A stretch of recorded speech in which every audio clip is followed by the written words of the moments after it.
Hello বন্ধুরা, কেমন আছো সবাই? আশা করি অনেক অনেক ভালো আছো। আজ আমি তোমাদের সাথে যে গল্প বলবো তা শুনলে তোমাদের পাইপ দিয়ে জল বের হয়ে যাবে। তাহলে আর দেরি না করে কানে হেডফোন পরে বসে পড়ো গল্পটি শোনার জন্য। আমার নাম গোপী, বয়স 29, আমি কলকাতার বাসিন্দা। কলকাতা থেকে একটু সাইডে একটা মফস্বল এলাকায় থাকি। বাড়িতে আমার বাবা মার একটি বোন আছে। বোনের বয়স 19 এর মতো। সিটি কলেজে ফার্স্ট ইয়ারে পড়ে। দেখতে হেভি সুন্দরী, খুব ফর্সা, শরীর স্বাস্থ্য মোটামুটি। আমি আমার বোনকে ছোটবেলা থেকে আস্তে আস্তে বড় হতে দেখেছি। 13 বয় সের পর থেকে ওর ক্রমশ বৃদ্ধি পাচ্ছিল। আমার দেখে খুব লোভ হতো, মনে হতো যদি পেতাম একবার। আস্তে আস্তে যত বড় হচ্ছিল আমার লোভ তত বৃদ্ধি পাচ্ছিল। আমি ইয়ার্কি মেরে ওর সঙ্গে মজা করতে করতে ওর গায়ে হাত দিতাম। এটা প্রায় আজ থেকে মাস 6 আগে, কিন্তু সে কাহিনী তোমাদের পরে শোনাবো। কিন্তু আজ যেটা বলবো সেটা হলো এইমাত্র কাল আর পরশু যা ঘটেছে। এটা আমার জীবনের একটা অনন্য অভিজ্ঞতা। রবিবার আমাদের গ্রামের বাড়িতে একটা বিয়ে বাড়ির নিমন্ত্রণ ছিল।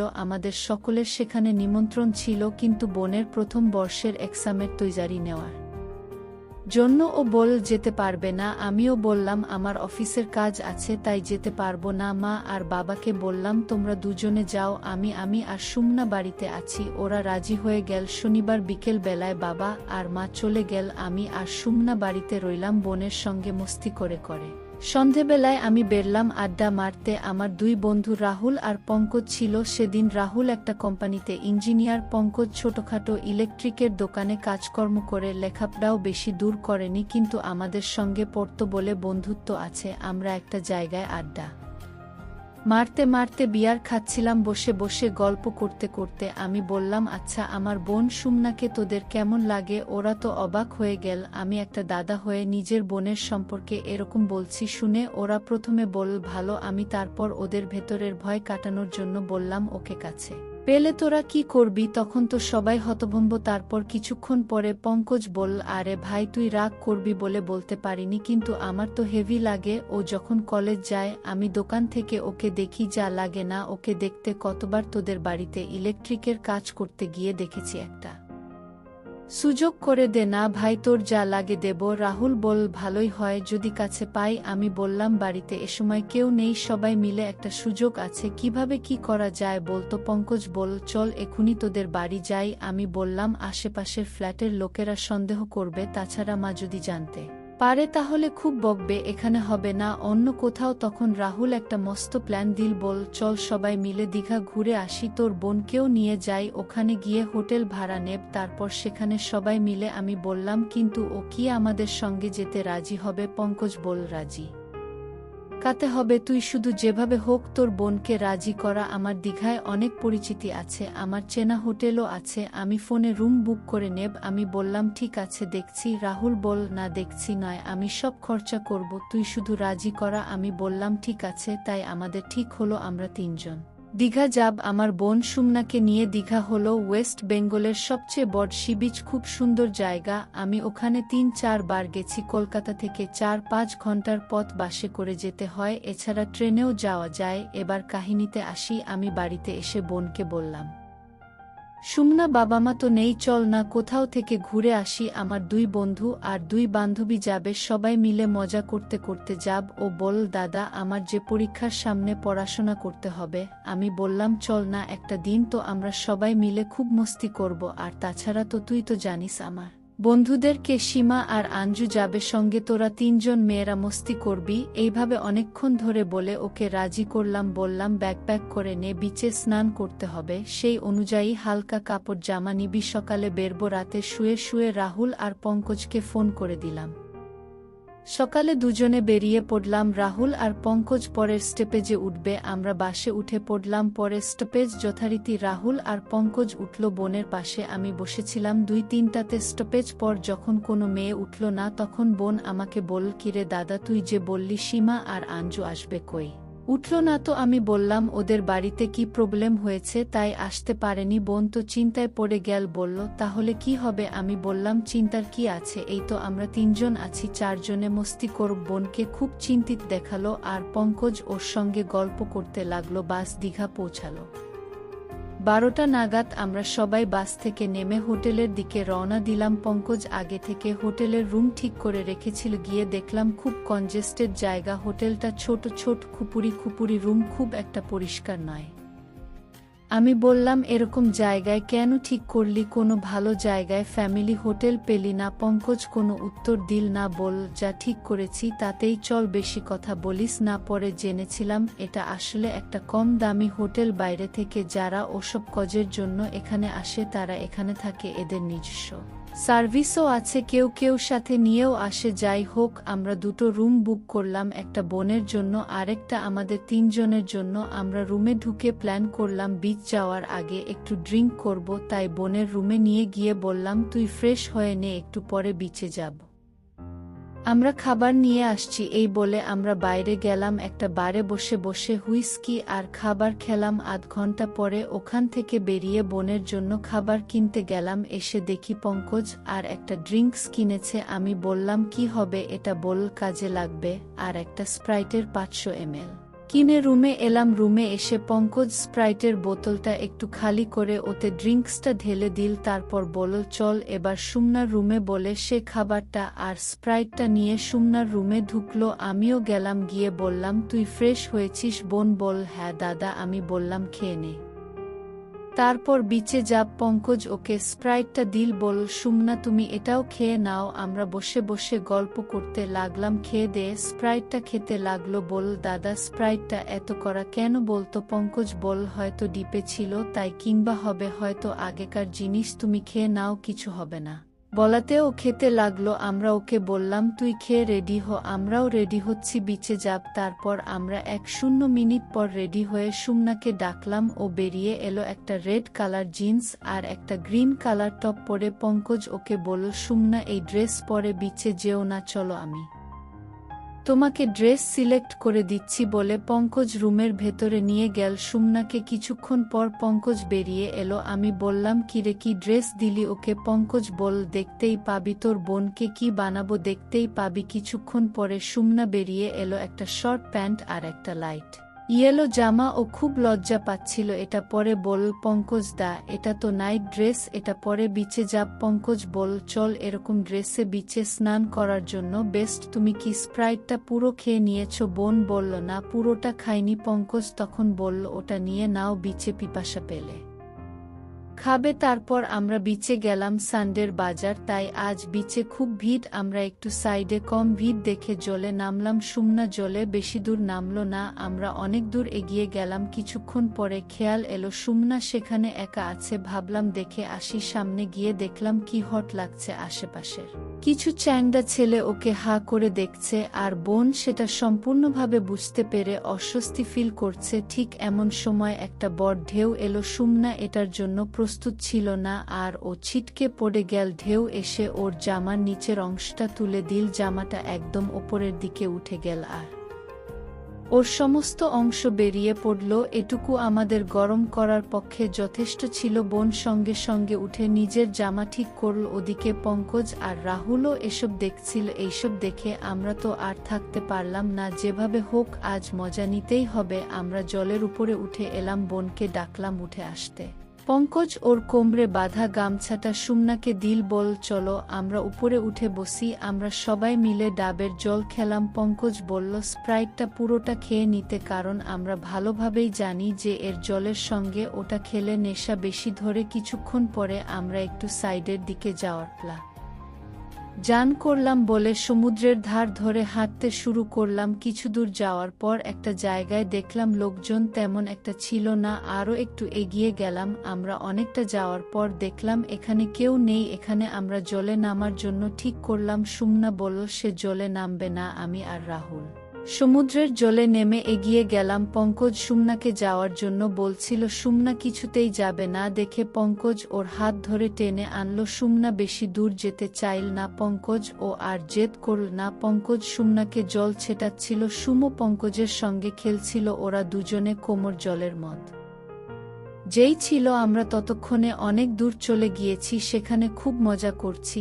আমি আর রাহুল দূর থেকে পঙ্কজকে ডাকলাম, চলে আয় সুমনা, ওখানেই থাক। পঙ্কজ তখন সুমনাকে বল, চলো ওদের কাছে যাই। বোন বল, না পঙ্কজ তোমরা যাও, আমি এখানেই আছি। পঙ্কজ আর কথা শুনল না, ওকে টানতে টানতে এগিয়ে গেল ক্রমশ গভীর জলের দিকে। বোন ভয় পেল, বল আমি যাব না। পঙ্কজ তাকে নিয়ে এগিয়ে গেল আরও গভীর জলে। এবার বোন খুব ভয় পেল আর পঙ্কজের গলা জড়িয়ে ধরল। পঙ্কজ এই সুযোগটাই খুঁজছিল। আমরা এবার বুঝতে পারলাম পুরো ব্যাপারটা। রাহুল ছুটে এগিয়ে গেল ওদের দিকে, পিছন থেকে গিয়ে সুমনাকে জড়িয়ে ধরল। সুমনা ভয় পেয়ে একবার রাহুলের গলায় আর একবার পঙ্কজের গলায় ঝুলতে লাগলো। বোন খুব ভয় পেয়েছিল, তাই সে ওদের মন ভাব বুঝতে পারল না। এরপর আমি গিয়ে পৌঁছালাম ওখানে। বোন আমাকে দেখে ভয়ে আমার গলা জড়িয়ে ধরল। রাহুল আর পঙ্কজ পিছন থেকে মজা নিতে লাগলো। পঙ্কজ ওকে বোঝাতে লাগলো ভয় নেই। রাহুল ওর খোলা থায়ে হাত বোলাতে লাগলো। সবাই মিলে সুমনাকে নিয়ে খেলতে লাগলাম। আমার বেচারি অসহায় বোন একবার আমার গলায় একবার বন্ধুদের গলায় ঝুলতে লাগলো। এইভাবে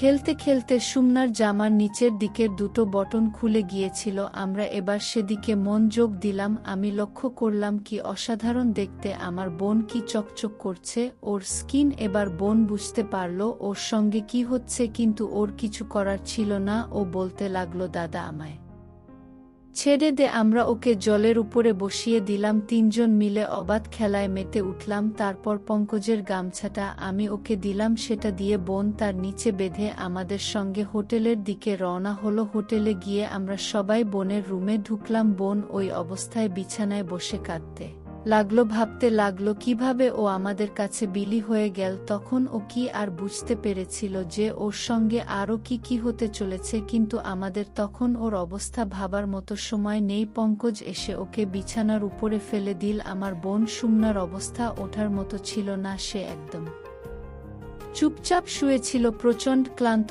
অবস্থায়। মাঝে মাঝে ফুপিয়ে ফুপিয়ে কাঁদছিল, কোনো কথা বলছিল না। পঙ্কজ আর রাহুল ওকে তুলে ধরে আস্তে আস্তে বাথরুমে নিয়ে গেল। আমিও গেলাম পিছু পিছু। বাথরুমে গিয়ে আমরা তিনজনে মিলে সুমনাকে স্নান করিয়ে দিলাম, ভালো করে সাবান মাখিয়ে সুমনাকে স্নান করিয়ে দিলাম। আমরাও স্নান করে নিলাম। তারপর স্নান করে বেরিয়ে সুমনাকে ভালো করে মুছিয়ে দিলাম আর নিজেরাও মুছে নিয়ে চুপচাপ বেডে শুয়ে পড়লাম। আফটার অল সবাই খুব ক্লান্ত ছিলাম, তাই সবাই ঘুমিয়ে গেলাম। বোনের ঘুম ভাঙল সন্ধে বেলার একটু আগে।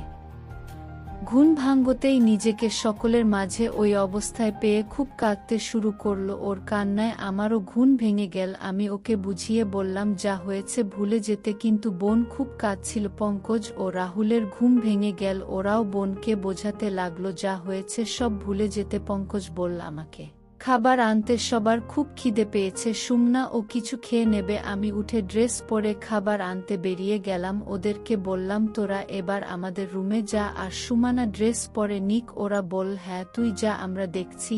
আমি তো বেরিয়ে গেলাম খাবার আনতে। 1:05 মিনিট পরে খাবার নিয়ে রুমে এসে দেখলাম ওরা সবাই একই অবস্থায় আছে। আমি তো অবাক হয়ে বললাম কিরে তোরা এবার যা রুম, এসব কি হচ্ছে এখনো? এবার ওকে একলা ছেড়ে দে। বোনের কান্না আরও বেঁধে গেল। আমার কথা শুনে সে আমার কাছে ছুটে এসে বলল দাদা ওরা আমাকে ব্ল্যাকমেইল করছে, ওরা মোবাইলে আমার ফটো আর ভিডিও রেকর্ড করে রেখেছে, এখন ওরা আমাকে ব্ল্যাকমেইল করছে।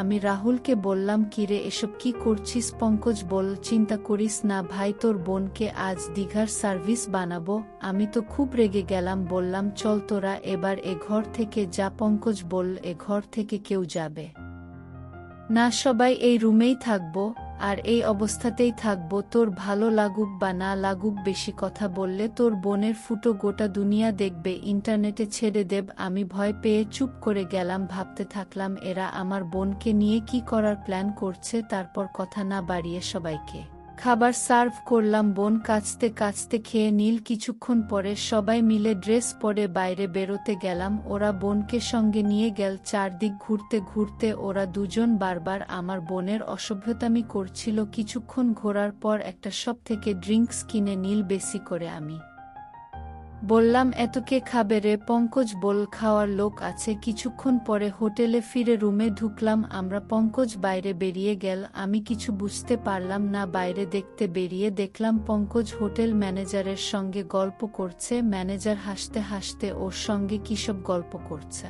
কিছুক্ষণ পরে পঙ্কজ রুমে এসে গেল, আমরা সবাই ড্রিঙ্কস খেতে বসলাম আর সুমানা এক কোণে বিছানায় বসেছিল। পঙ্কজ বলল এসো রানী, আমাদের পানি ঢেলে দাও। সুমনা না বলল। পঙ্কজ উঠে গিয়ে জোর করে বোনকে নিয়ে এলো আর বলল আমরা যা বলছি সেটাই, তবে তোর ভালো হবে, না হলে কি যে হবে সেটা জানিস তো। সুমনা ফুপিয়ে ফুপিয়ে কাঁদতে লাগলো। চুপচাপ চলে এসে আমাদের ড্রিঙ্কস ঢেলে দিতে লাগলো। পঙ্কজ বলল এবার নাচতে শুরু করো রানী বলে রাহুল উঠে গান চালিয়ে দিল আমার বোনকে ওরা সামনে রেখে বলল এবার নাচো রানী। বোন অসহায় অবস্থায় ড্যান্স শুরু করল। কিছুক্ষণ পরে কলিং বেল বেজে উঠল। পঙ্কজ বলল আমাদের নতুন অতিথি এসেছে বলে দরজাটা খুলে দিল। আমি অবাক হয়ে দেখলাম হোটেলের ম্যানেজার আর ক্যাশিয়ার এসেছে। আমি বুঝতে পারলাম পঙ্কজ কি করলো এতক্ষণ ধরে, কিন্তু আমার কিছুই করার ছিল না। ম্যানেজার এসে আমাদের সঙ্গে বসলো। বোন তো লজ্জা পেয়ে বেডে বসে পড়ল। পঙ্কজ বলল ড্যান্স করো, লজ্জা কিসের? আজকে আমাদের নিউ পার্টনার এরা বলে সুমনাকে ধরে টেনে নিয়ে এলো আর নাচাতে লাগলো আমার অসহায় বোন। সুমনা কয়েকজন লোকের সামনে ড্যান্স করতে লাগলো। ম্যানেজার বলল কি সুন্দর মেয়ে এনেছো, কোথা থেকে পেলে? এত দীঘার টপ হয়ে যাবে আজকে, একে আমরা টেস্ট করি তারপর দেখছি। সুমনা ড্যান্স করতে করতে ড্রিঙ্কস ঢেলে দিতে লাগলো। ক্রমশ আসর জমে উঠল। ম্যানেজার মাঝে মাঝে উঠে আমার বোনের সঙ্গে ড্যান্স করতে করতে তার সাথে বেয়াদবি করতে লাগলো। কিছুক্ষণ পরে রাহুল উঠে সব খুলে দিল। ম্যানেজার আর ক্যাশিয়ারও খোলার লাইসেন্স পেয়ে গেল। সকালে আমি উঠে পড়লাম আর বোনকে বোঝালাম যা হবার হয়েছে, আর কাঁদিস না, একটু পরে তো এখন থেকে চলে যাব, তারপর আর কিছু হবে না, চুপ কর। এই বলে সান্ত্বনা দিতে লাগলাম ওদের। বললাম তোরা এবার উঠে ড্রেস পর, একটু পরে তো বেরোতে হবে, 10টার মধ্যে তো রুম খালি করে দিতে হবে। পঙ্কজ বলল চিন্তা করিস না, কেউ কিছু বলবে না, রুম থেকে আজ কেউ যাব না। আমি বললাম সে কিরে, আজকে না গেলে কি করে হবে, এমনিতেই অনেক টাকা খরচ হয়ে গেছে। পঙ্কজ বলল তুই খরচের চিন্তা করিস না, আজকে আমাদের খরচ একদম নীল, বরং উল্টে ইনকাম করব। আমি তো রীতিমত ভয় পেয়ে গেলাম, ভাবতে থাকলাম আমার বোনকে নিয়ে এরা নিশ্চয়ই কিছু প্ল্যান করেছে। তবু পঙ্কজের ভয়ে চুপ করে রইলাম, কিন্তু আসল গল্প অন্য ছিল, আমার কল্পনাতেও আসেনি আমার বোনকে নিয়ে এরা কি কি করতে চলেছে। যাই হোক, তারপর সকালে সবাই উঠে যে যার ড্রেস পরে ব্রাশ করে চাটা খেলাম, তারপর বসে বসে কিছুক্ষণ কথা বললাম, জানতে চাইলাম ওরা কি কি করতে চায় সারাদিন। কিছুক্ষণ পরে সুমনাকে ওর রুমে রেখে দিয়ে পঙ্কজ আর রাহুল আমাদের রুমে এলো। আমি আমার বোনকে সান্ত্বনা দিতে লাগলাম। কিছুক্ষণ পরে আমিও এই রুমে এলাম। ওদের বললাম হ্যাঁ রে, আজকে তোরা কি আবার বিচে সুমনাকে নিয়ে যাবি? ওরা বলল আজ আসি, বিচ নয় রে পাগলা, শুধু দেখ তোর বোন আমাদের আজ কোথায় কোথায় নিয়ে যায়। কিছুক্ষণ পরে হোটেলে ফিরে এসে সুমনার রুমে খাবার পৌঁছে দিয়ে এলাম। পঙ্কজ এসে বলল খেয়ে নাও, একটু পরে সিনেমা দেখতে যাব, 12টা থেকে শো শুরু হবে বলে পঙ্কজ চলে গেল। বোন খেয়ে দে চুপ করে বসেছিল। পঙ্কজ এসে বলল কি হলো রানী, চলো সিনেমা দেখতে যাব, যে কদিন এখানে আছো আমরা যা বলি তাই করো, না হলে কি হবে সেটা ভালোভাবেই জানো। বোন তো অনিচ্ছা সত্ত্বেও রেডি হলো, সালবার কামিজ পরে ফেল। পঙ্কজ এসে আবার বলল এসব কি পরছো, এসব ড্রেস এখানে চলবে না বলে এসে একটা শর্ট স্কার্ট আর একটা হালকা হলুদ রঙের টপ দিল আর বলল এটা পরে নাও রানী। সুমনা অনিচ্ছা সত্ত্বেও ওগুলো পরে ফেল। আমরা সবাই মিলে বেরিয়ে সিনেমা হলের দিকে এগিয়ে গেলাম। আমি যেতে যেতে পঙ্কজকে বললাম হ্যাঁ রে, কোথায় সিনেমা দেখতে যাবি, কি সিনেমা চলছে কিছু বল। পঙ্কজ বলল যেখানে যাচ্ছি চুপচাপ চল। কিছুক্ষণ পরে পঙ্কজ একটা ছোট্ট সিনেমা হলের সামনে গিয়ে দাঁড়ালো। সেখানে দেখি একটা ছোট্ট সিনেমা হলো আর সেখানে বিগ্রেড মুভি চলছে। আমি তো বুঝতেই পারলাম আজকে আমার বোনের সাথে কি হতে চলেছে। বন্ধুরা, আজকের গল্পটি এখানেই শেষ করলাম, দেখা হবে আগামী নতুন গল্পে। আর বন্ধুরা, তোমরা সবাই আমার চ্যানেলটিকে সাবস্ক্রাইব করে পাশে থাকো।